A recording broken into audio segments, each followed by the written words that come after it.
सबसे पहले बात करते हैं महाराष्ट्र में जारी सियासी घमासान की।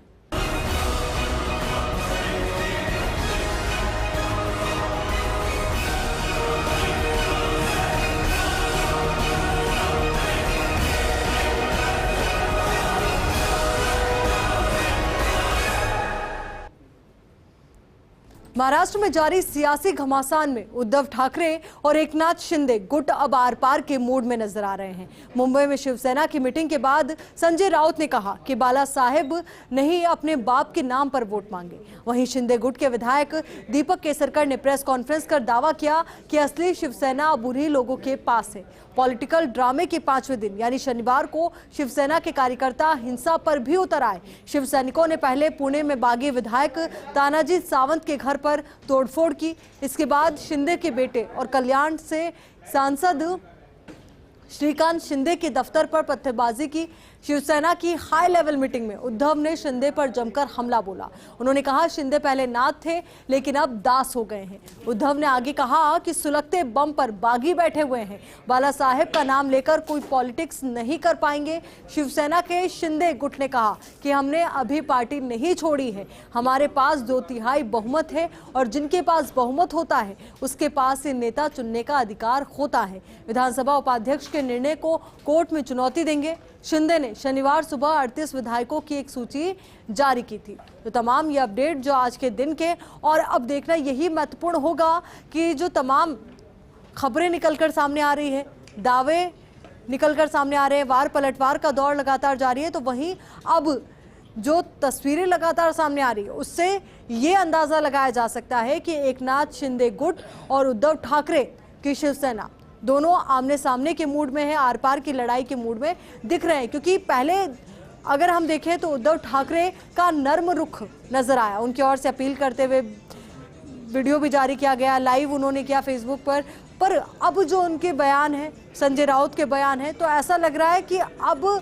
वापस से शिवसेना अपने बागी विधायकों को एकजुट करने के लिए कानूनी कार्रवाई कर रही है और साथ ही अपना तल्ख तेवर भी दिखा रही है।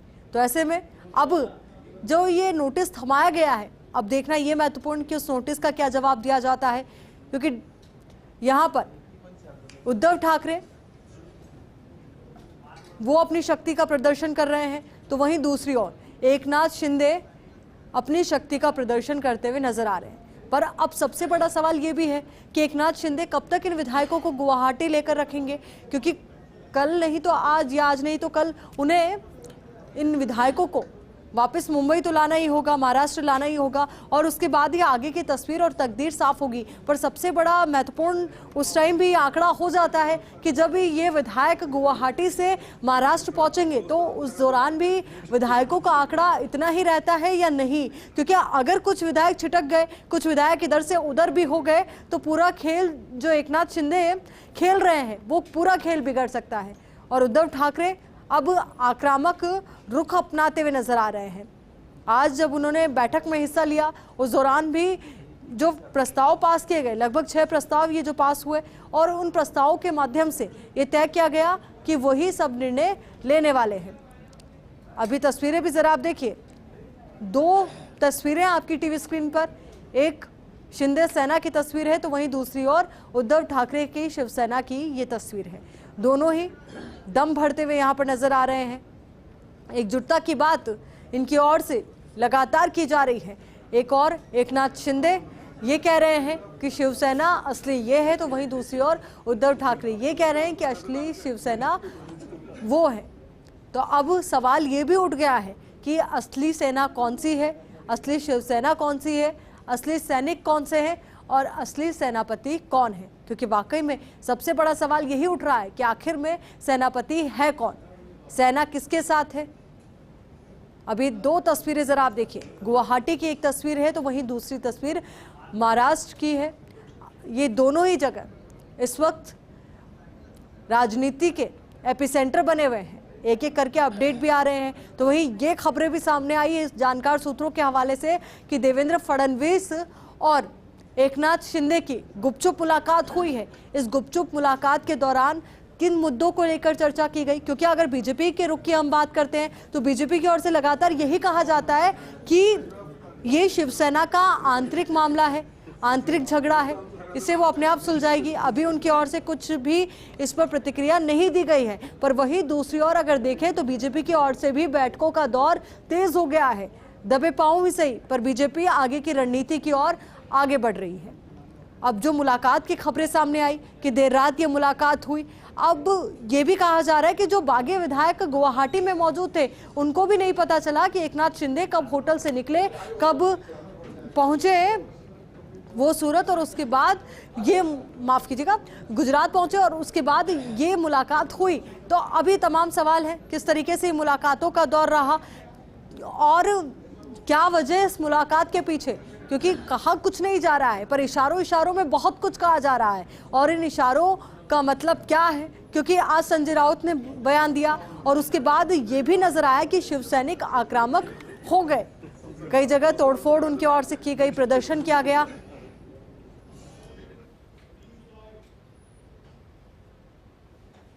सवाल उठाए जाते हैं अलग अलग स्टेट में, और उनके आमदार जब जाते हैं तो वो क्या ऑर्डिनरी होटल में रुकते हैं क्या? हर किसी को, हमारे यहाँ आमदार को अच्छी तनख्वाह है तो अपना खर्च वो खुद कर सकता है।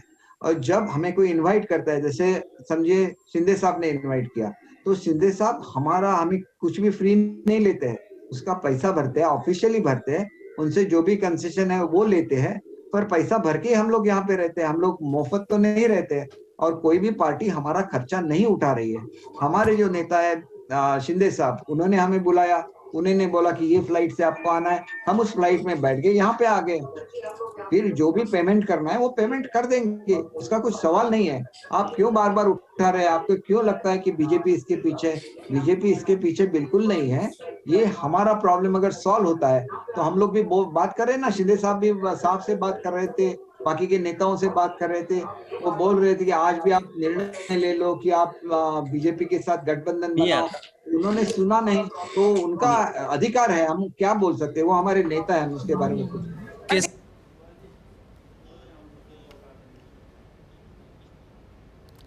अब इसी खबर को लेकर बातचीत के लिए हमारे सहयोगी ऐश्वर्य प्रधान हमारे साथ जुड़ चुके हैं। ऐश्वर्य, देखिए, इस वक्त आप महाराष्ट्र में हैं और महाराष्ट्र राजनीति का एपिसेंटर बना हुआ है, वहां पर अभी किस तरीके की हलचल, और आज जो बैठकों का दौर रहा, अगर उनको हम एक नजरिए से देखें तो क्या हलचल वहां पर? आयुषी, एक नजरिए से देखें तो हलचल यही है कि ये इस महाराष्ट्र में बैठकों के दौर के बीच शिवसेना ने जो बड़े डिसीजन लिए हैं, 4 बड़े फैसले लिए हैं। 4 इस पूरी बैठक की कार्यकारिणी की बैठक थी, इसके 4 प्रस्ताव जो थे वो बेहद महत्वपूर्ण है। उन्होंने कहा कि वो सिद्धांतों से समझौता नहीं करेंगे, यानी कि पार्टी की जो इनकी पार्टी की मूल भावना है उस मूल भावना से भटकेंगे नहीं। क्योंकि इनकी पार्टी की मूल भावना है वो मराठी अस्मिता को लेकर बात की जाती है। मराठों के लिए शिवसेना जो है वो पहले भी संघर्ष करती रही थी, और उसके अलावा हिंदुत्व जो है, हिंदुत्व के मुद्दे पर भी शिवसेना मैदान में रहेगी। यानी कि जो शिवसेना पर आरोप लगे थे लंबे समय से, यानी कि जब ये सरकार बनी थी, सरकार का गठन हुआ था, उसके बाद चूंकि ये कॉम्बिनेशन ही बिल्कुल डिफरेंट था, बिल्कुल अलग कॉम्बिनेशन था, जिसमें कांग्रेस और एनसीपी के साथ शिवसेना ने सरकार बनाई, तो ऐसे में अब वो वापस हिंदुत्व की तरफ लौट रहे हैं। वापस लौटना इसलिए मुनासिब समझा जाएगा कि थोड़ा सा अपना चेहरा जो है वो बदल लिया था शिवसेना ने, अब वापस उसी चेहरे की तरफ आएंगे। हालांकि शिवसेना कहती है कि उन्होंने कभी भी सिद्धांतों से समझौता नहीं किया, जो अंदाज था उसी अंदाज में है। वो पहले भी हिंदुत्व वाली पार्टी थी, आज भी हिंदुत्व वाली पार्टी है, तमाम बातें अलग हैं, लेकिन महत्वपूर्ण बात यह है कि उन्होंने एकनाथ शिंदे को सीधे तौर पर चुनौती देती है और पूरी पार्टी को एकजुट करने की कोशिश की है। पार्टी के हर एक क्षेत्र के छोटे से छोटा जो बूथ है, इनका जो तालुका है, उनके हर एक पदाधिकारी से बातचीत कर ली गई है। उनसे बातचीत करने के बाद यह डिसीजन लिया गया है। तो ये तो तय मानकर चलिए, हालांकि बागियों को नोटिस की जो प्रक्रिया है उसके जरिए सेंधमारी करने की कोशिश की जा रही है, लेकिन एकनाथ शिंदे गुट के पास अब एक ही चारा है कि सीधे तौर पर चूंकि भारतीय जनता पार्टी सबसे बड़ी पार्टी है और भारतीय जनता पार्टी जो है उसको वो पूरे देश में क्या स्थिति है सारा देश भी जानता है कि भारतीय जनता पार्टी मजबूत स्थिति में पूरे देश में है। तो ऐसे में अब उनके पास ऑप्शन बचता है भारतीय जनता पार्टी से भी बात वो भविष्य में करना चाहेंगे।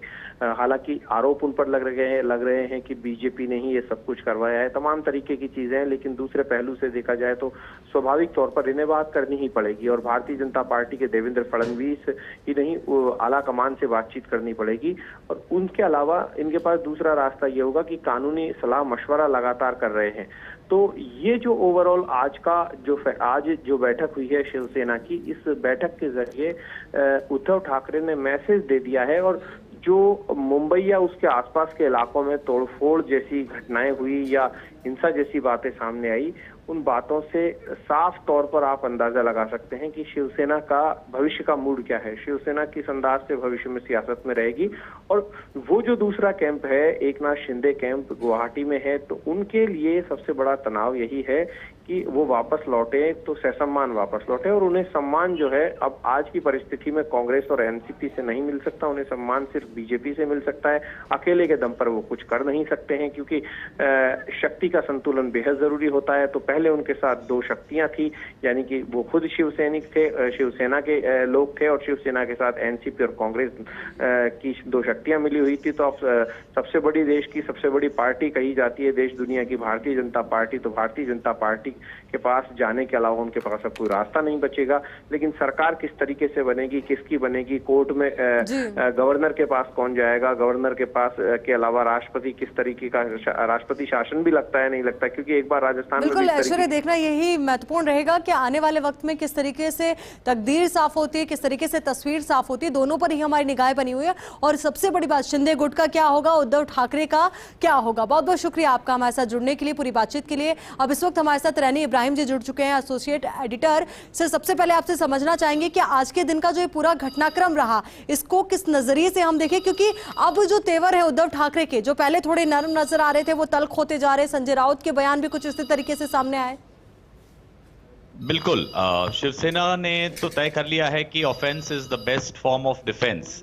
तो जो पहले उनके खेमी में कुछ हताशता दिखाई दे रही थी, आज और कल से ही वो बदल गई है और वो एकदम एग्रेसिव हो गए हैं। आज आपने दिन भर में देखा महाराष्ट्र भर के सड़कों पर, जैसे हमने कल के लाइव में भी कहा था कि इसी बात से वो चिंतित हैं एकनाथ शिंदे के रिबेल एमएलएज कि कहीं उनके परिवारजन और उन पर अटैक्स हो।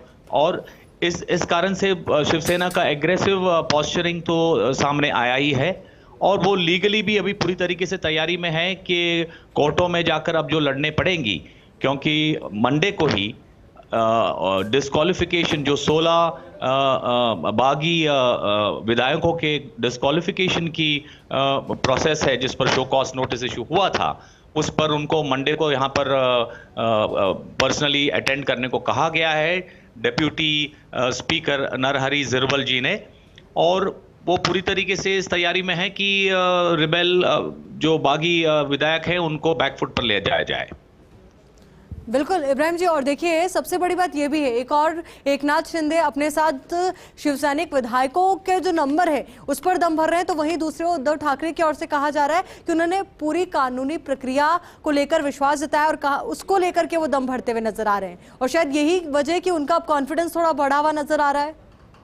बिल्कुल मैडम, इनफैक्ट आज मेरी जो स्टेट लेजिस्लेचर के सेक्रेटरी हैं भागवत जी, उनसे मेरी बात हुई थी, राजेंद्र भागवत जी से, और उनसे मैंने जानने की कोशिश भी करी थी कि ये जो motion of no confidence move करी थी बागी विधायकों की तरफ से, तो उसका एक्चुअल विषय क्या था और किस लिए वो उस मोशन को रिजेक्ट किया गया था। तो उन्होंने मुझे ये साफ समझाया था कि देखिए वो जो एक ईमेल से जो हमें वो मैसेज आई थी जो कि स्पीकर के ऊपर नो कॉन्फिडेंस जता रही थी, उस ईमेल का कोई ऑफिशियल स्टेटस नहीं था, जबकि हर एक एमएलए के पास एक ऑफिशियल ईमेल आईडी होती है और उनके जो भी मेल्स स्टेट लेजिस्लेचर को आनी चाहिए वो ऑफिशियल मेल से ही आनी चाहिए। तो वो लोग इससे कॉन्फिडेंस से बढ़ रहे हैं कि उनकी जो कम्युनिकेशन थी डेप्यूटी स्पीकर पर नो कॉन्फिडेंस जताने की, वो टेक्निकल आधार पर फेल हो जाती है और इसी आधार पर उसको रिजेक्ट भी कर दिया गया है। और इतना क्या ही नहीं यही तो वजह हम माने कि सिर्फ 16 विधायकों के खिलाफ कार्रवाई की गई? क्योंकि अगर हम बात करें दल बदल कानून के तहत तो वहां पर एकनाथ शिंदे के पास वो आंकड़ा है 2/3 विधायकों का, जो होना बेहद जरूरी है। बिल्कुल, लेकिन अगर 16 विधायक डिस्क्वालीफाई हो जाते हैं और जैसे आज हमें जानकारी मिल रही है सेना की तरफ से कि वो जो 6 मंत्री बागी विधायकों के साथ गुवाहाटी में मौजूद हैं, उनको भी डिस्क्वालीफाई करने का अगला उनका पड़ाव अब शुरू हो रहा है।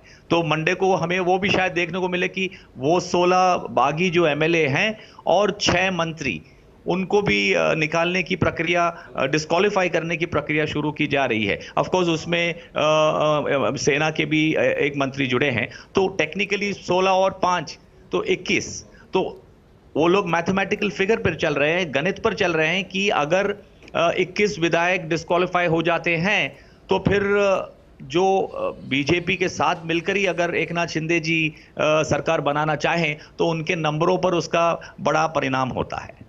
यानी कि कानूनी दांवपेच एक बहुत बड़ा हथियार उद्धव ठाकरे के लिए। और वहीं एक बड़ा सवाल ये भी है कि एकनाथ शिंदे कितने लंबे वक्त तक इन विधायकों को गुवाहाटी रोक पाएंगे, कब तक इस तरीके से ये लोग वहां पर रुकेंगे? क्योंकि आज नहीं तो कल सभी को मुंबई वापस आना है, महाराष्ट्र वापस आना है, और तब वो ये आंकड़ा मेंटेन रख पाते हैं या नहीं, या फिर इस कानूनी कार्रवाई की वजह से कुछ विधायक पीछे अपने कदम खींच लेंगे?